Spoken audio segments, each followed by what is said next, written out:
1, 2, 3, 4.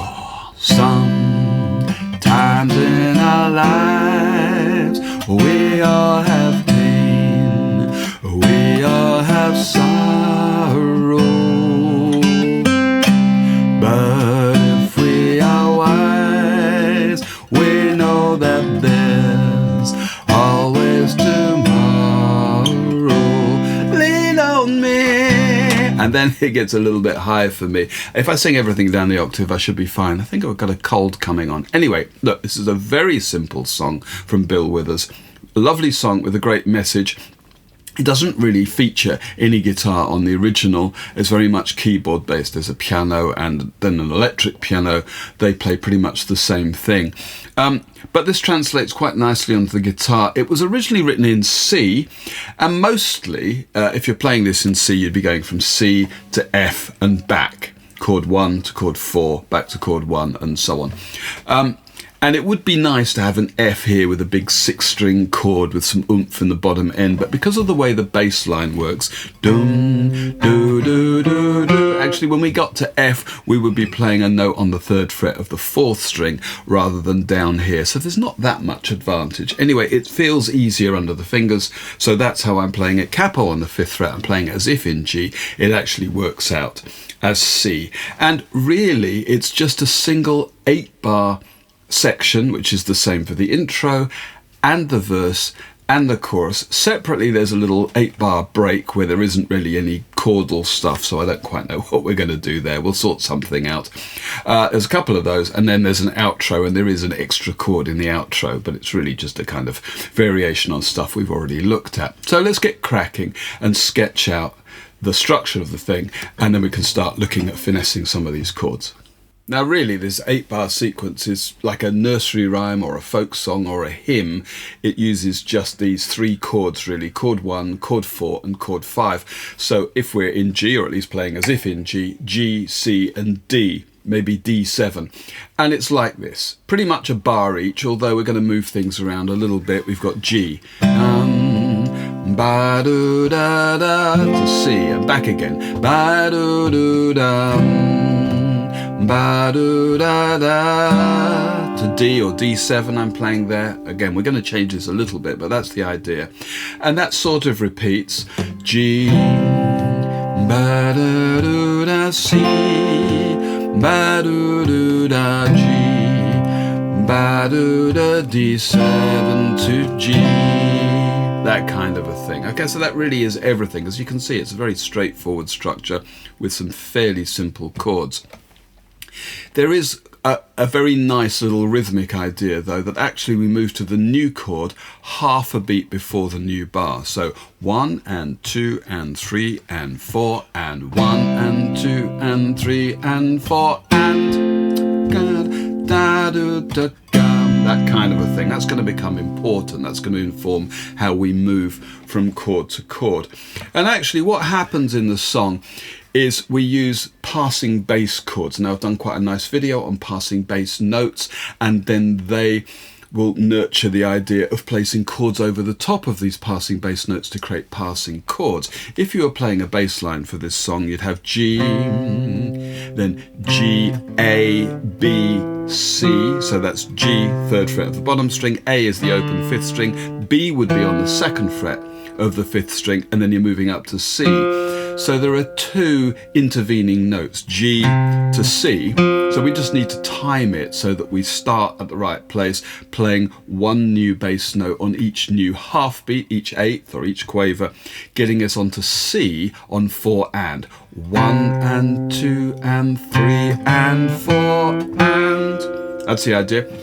So if I play the G at the beginning of the bar, and then again on beat 3, the and is for the A, 4 for the B, and then the and of 4 for the C. So the bass line, onto which we're going to put some chords in a moment, would be this. 1, 2, 3 and 4 and. Okay, we come down the same way. So here's the first 2 bars. 1, 2, 3 and 4 and 1, 2, 3 and 4 and. Okay, that's the basic idea, rhythmically at least. Now let's flesh those out with some chords. For the G, and I'm picking here, I've got my 3 picking fingers on the 2nd, 3rd and 4th strings. It's a bit bright, especially with a capo here on the 5th fret, to be playing top string stuff. I want a bit more warmth. I've got my thumb wherever the bass note is. So for G, that's the 6th string. For the A, B and C, that's the 5th string. And I'm going to harmonize like this. G. When I go to the A, I'm playing A minor. When I'm going to B, I'm going to play a G on top of it, so that's just the open 2nd, 3rd and 4th strings, and then I'm going to get to my C. So.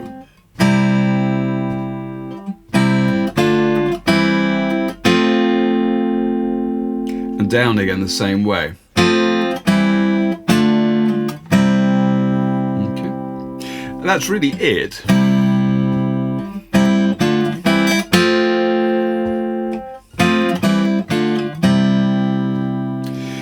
In the 3rd bar, we go up again, we get as far as the G over B, but this time, really it's a B minor. I'm not going to play a whole B minor because I also want a D in the bass. That's the open 4th string here, so I'm going to play this. That's all. It's a little bit high, maybe a little bit tinny on the guitar. We can look at some other ideas, but it's only momentarily, and then we go to D, and I'm going to play D this way, with an F sharp in the bass. That just gives me a bit more bottom end. So that 3rd bar, 1 and 2 and 3 and 4 and. So I don't get to C this time, I get to B minor with D in the bass, and then on beat 2 and 1, 2 and, I go to my D over F sharp. So let me just sing you the whole of the first 4 bars. I'll sing the first verse. Sometimes in our lives we all have pain, we all have sorrow.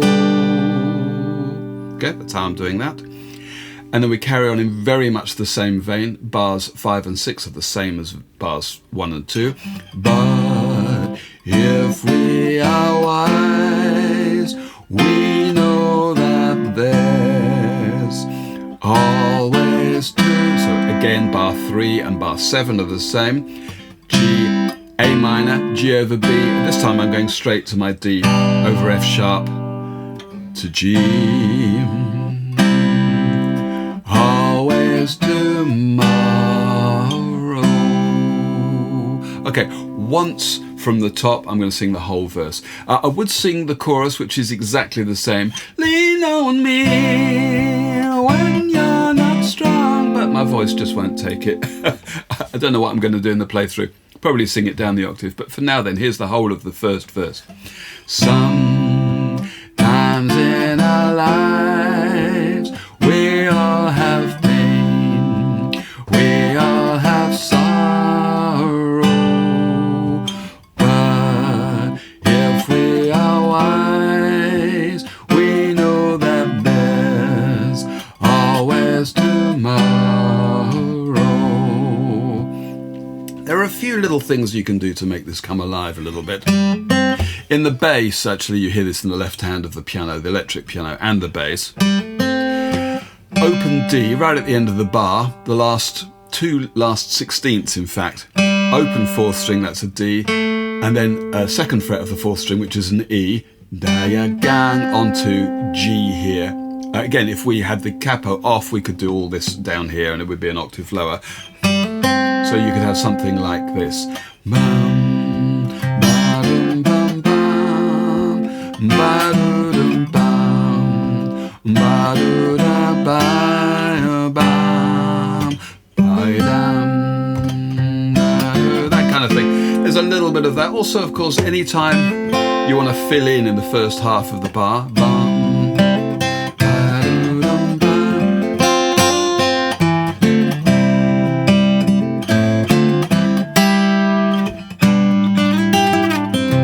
overdoing it, obviously, just to give you an idea.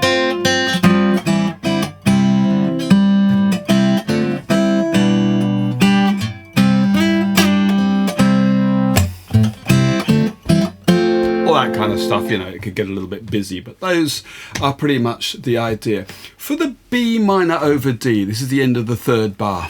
We all have sorrow. If you wanted to make that a little bit bassier, you could put the B here and make a proper B minor chord. If you play this, I've got a finger, my second finger on the second fret of the 5th string, and a finger here, my 3rd finger on the 2nd fret of the 3rd string, playing the middle 4 strings. That gives me a rudimentary B minor 7. Of course, I could just play a G over B, which I've been playing.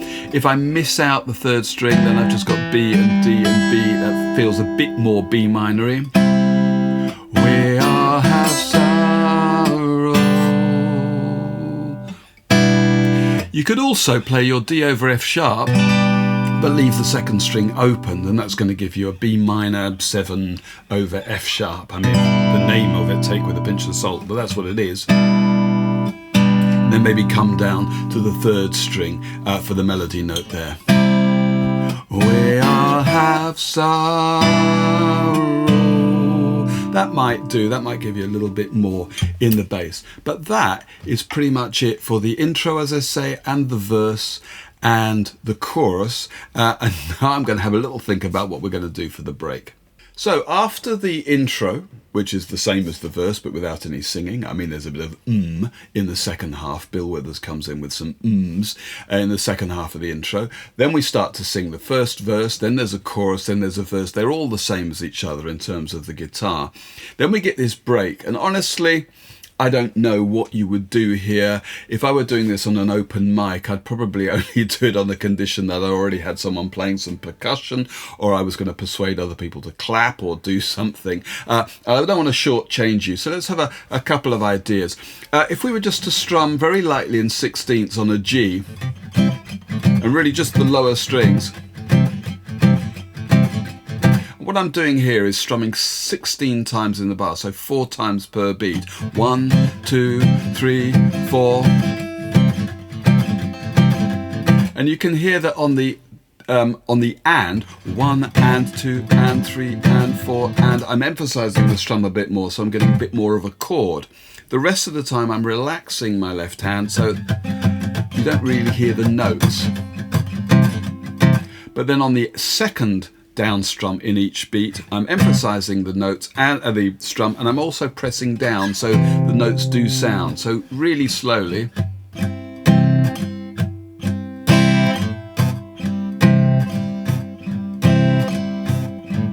That kind of a thing. You can hear on the first strum, it's pretty much dead.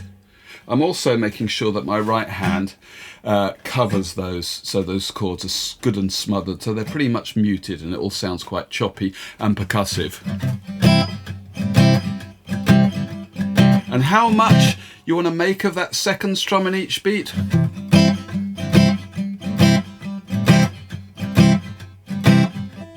But that's the sort of thing I might do. You just call on a brother when you need a hand. We all need somebody to lean on. I mean, I don't know, that may be the sort of thing. But otherwise, you know, I would suggest roping someone else in to do some kind of drumming thing. There is one little thing that you could try here. In bar 7, halfway through, in the same rhythm as we have for the ends of the bars in the verse, where we get ba ba bo bum, 3 and 4, and we've actually got a little bass line here, and it's B, 2nd fret of the 5th string, C on the 3rd fret, C sharp on the 4th fret, and then D, which you could play on the 5th fret of the 5th string, or go to the open 4th string. We all need somebody to lean. You could do that. Ideally, without the capo, that would be an octave lower, starting on an E, E, F, F sharp, G. But we all need somebody to lean on. And once you arrive at the D, turn that into the D over F sharp or a straight D or something. Might have a problem, then you'll understand. We'll need somebody to lean on me when you're not strong. And then maybe that way you're going to find something to do in the break. Otherwise, leave the break out. That's not the end of the world. I seem to have spent far too long thinking about what we can play on a bit that we could actually leave out. The song doesn't suffer if you don't play that bit. And that really is pretty much all I've got. We've just got to look at the outro. And what happens here is after we've played the break, there's another chorus, another break, a third verse, and then we go into the outro, because the end lyric is, if you just call me. That's the final lyric of the last verse. And then we get to call me, oh call me, yeah, call me. And in fact there are 16 of those. And the final one is just a bit more emphatic. Call me. The chord is A minor over G, and I'm playing the whole thing at the moment, an A minor, and then I'm putting a G in the bass with my little finger, but it's probably enough if you're picking the second, third and fourth strings with your fingers just to do that. I'm just going to pick the third and fourth strings here and put a note on the second fret of those with my first and second fingers. Just call me. But of course you could do the whole thing. Yeah, call me. And actually, if you do the whole thing and use your little finger for the bass note G there, you could leave it on because you're not picking the fifth string. You don't need to have a finger on that fifth string. So you're going to go,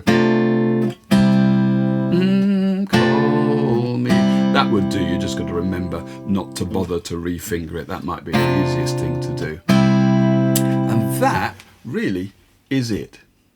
Now, just before we have a playthrough, something I've been doing this week, there's a chapel locally, St Margaret's Chapel here in the East End down in Bethnal Green, and it's an arts venue, and I ended up, for some reason, I'm not quite sure how it happened, creating a piece of music with 17 saxophones to fill the chapel, and I don't have another outlet for letting people know what I do beyond this YouTube channel, so I'm just going to give you a quick snippet of that, and then we're going to play the song through. If you're watching this on Friday, the day this is released, then you can go and visit this on Saturday and Sunday. It's still open. Come along, it'd be lovely to see you. Otherwise, thanks for watching, and hopefully see you on the next one.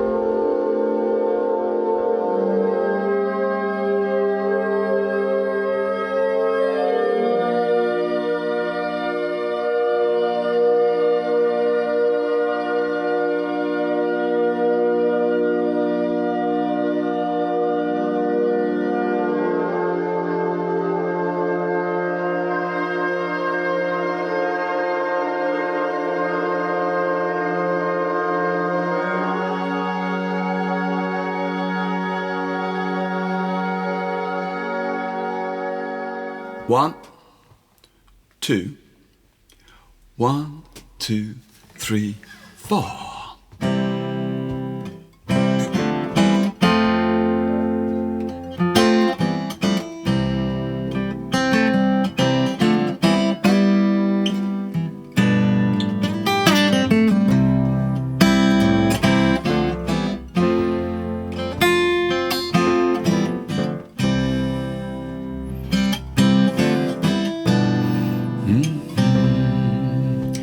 Sometimes in